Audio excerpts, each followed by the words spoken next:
Hello, how are you?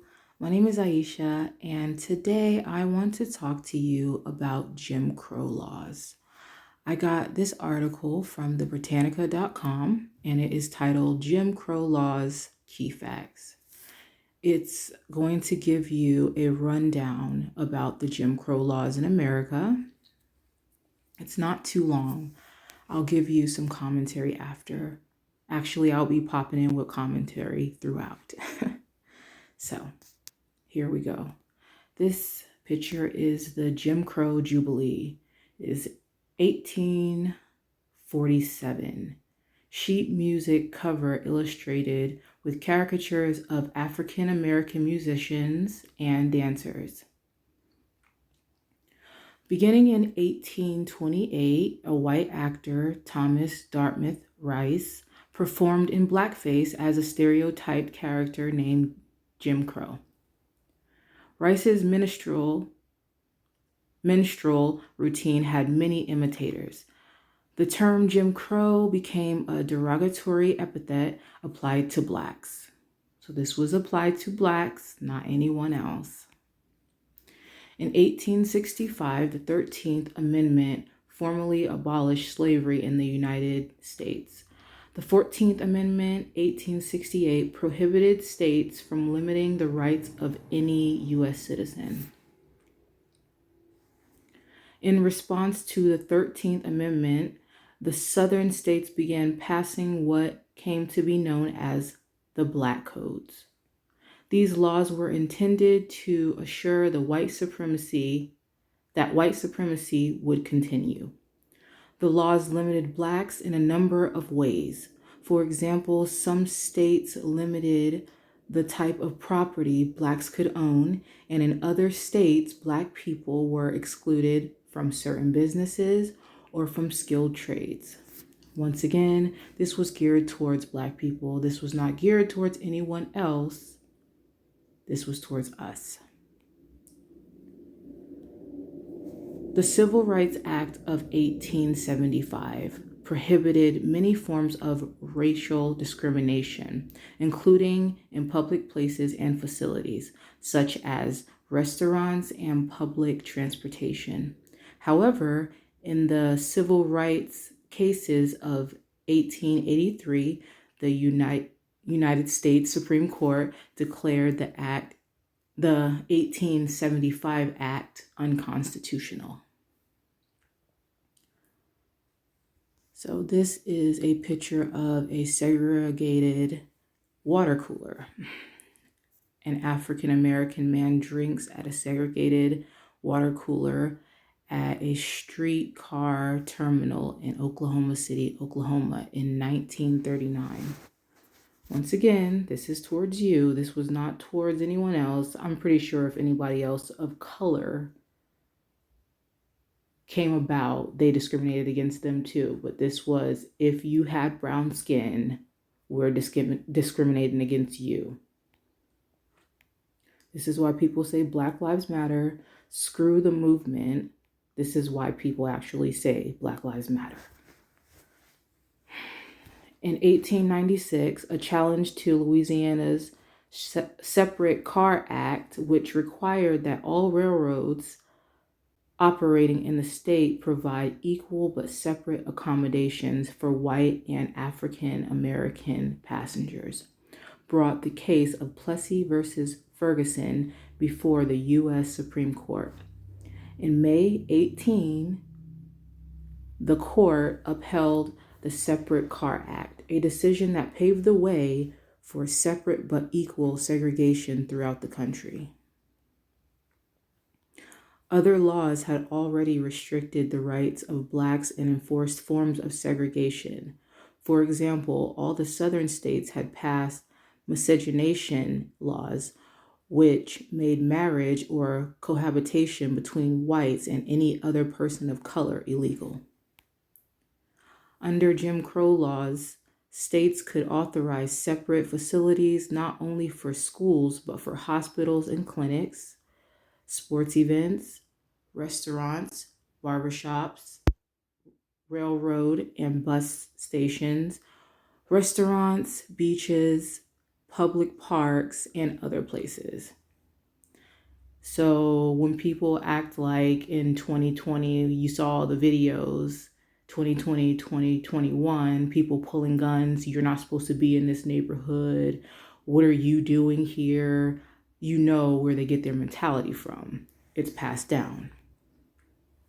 I'm not saying everyone's like this. I'm saying Britannica has an article and a few articles about this, and there's other sources where you can get this information. Yet when you bring it out, people say that you're divisive. People look at you like you have the problem for telling your history.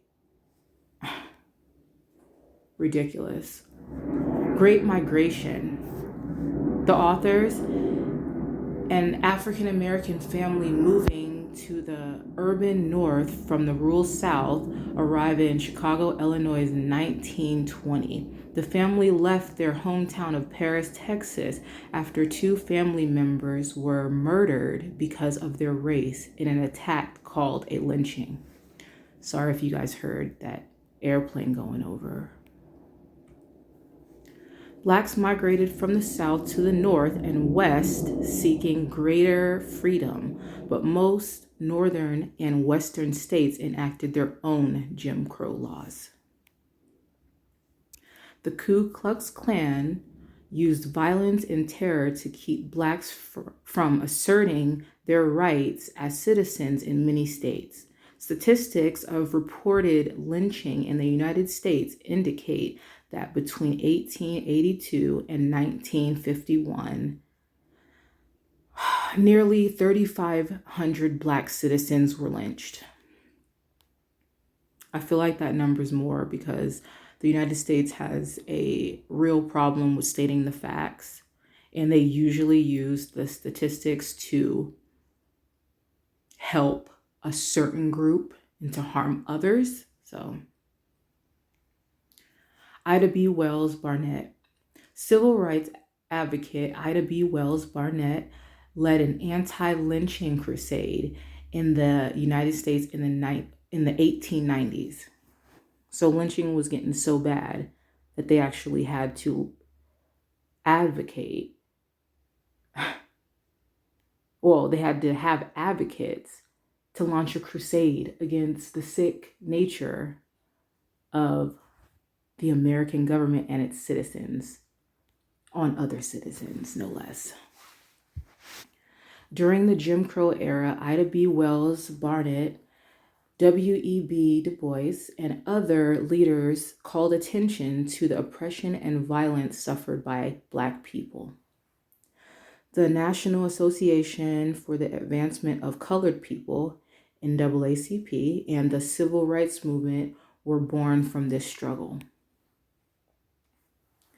In the 1954 case, Brown versus Board of Education of Topeka, the Supreme Court declared the principle of separate but equal unconstitutional, thus ending segregation in schools. The court found the separations of the races harmed Black children in ways that were often irreversible. Civil Rights Act of 1964. So here goes them signing some papers.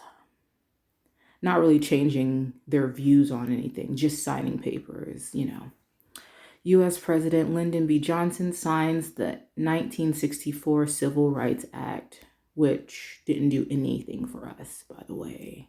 It did some things, but did it change anything? Did it say you can't discriminate against Blacks or you're going to be thrown in jail? Did it say you can't burn our houses down? Did it say you can't hang us? Did it say anything in there? Okay. A decade later, Congress passed the Civil Rights Act of 1964, the Voting Rights Act of 1965, and the Fair Housing Act of 1968. These laws aim to eliminate discrimination against Black citizens in employment, voting, housing, and other areas. In Loving versus Virginia, 1967, The U.S. Supreme Court declared that laws forbidding interracial marriage were unconstitutional. These measures effectively ended the Jim Crow era.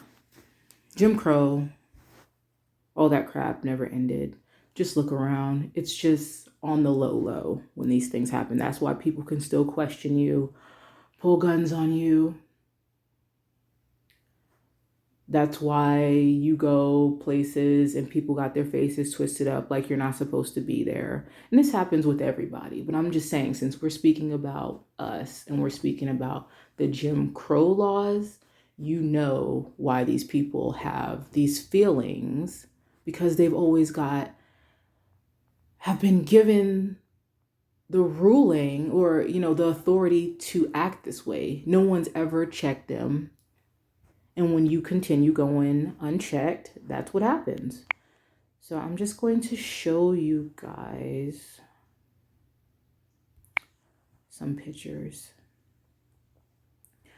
So, and why here goes a little bit of commentary for you.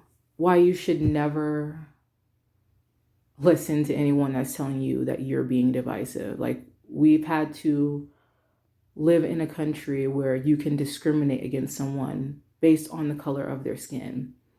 You've had to raise your children in this country trying to keep them safe from what you know is inevitable. You know it's going to come because it happened to you. Trying to keep them safe from evil, racist people, which is ridiculous because it's everywhere. And no one's ever done anything about it. That's the craziest thing. People will always say, we put these laws into place so things can change. But what has changed? Quite honestly, you still haven't put the KKK on the FBI terrorist list, but you'll put Black groups, Arab groups, I don't know, Mexican cartel groups. You'll put them probably on the FBI. You'll put random shit going on of people of color on FBI lists. You'll watch them, but you don't even watch your own people. Your own people that are literally doing damage to others, other American citizens, no less. So it's just, first of all, I'm cold. So it's just like, and this, if you hear my voice shaking, but, second, this is a really frustrating subject because how long can we continue going down this damn road? And how long do you want people to continue going down the road of being literally discriminated against? You keep putting all these laws into place without them wanting to fuck your shit up. I'm sorry. I tried to go without the cussing, but it's just like, if you ask the average white person how long they would let someone fuck their race up or even their family up, it wouldn't be long. You know what I'm saying? If you question anybody else on how long they would allow someone to abuse them, they're going to tell you they're going to nip that shit in the bud real quick. The average white person, if they got thrown into a form of slavery, almost immediately they would start fighting back. I mean, hell, you saw 2020 when we all got shut down. We was all just chilling at home thinking, hey, I feel like you're taking my rights, but I'm not going to like haul up guns. I'm not going to do no crazy shit. And here comes the white folks. Like, I'll do that shit. I fucks with that. Like, I'll be that person. I'll go to the Capitol with guns. And ever since then, they've been going to capitals with guns. So it's just like,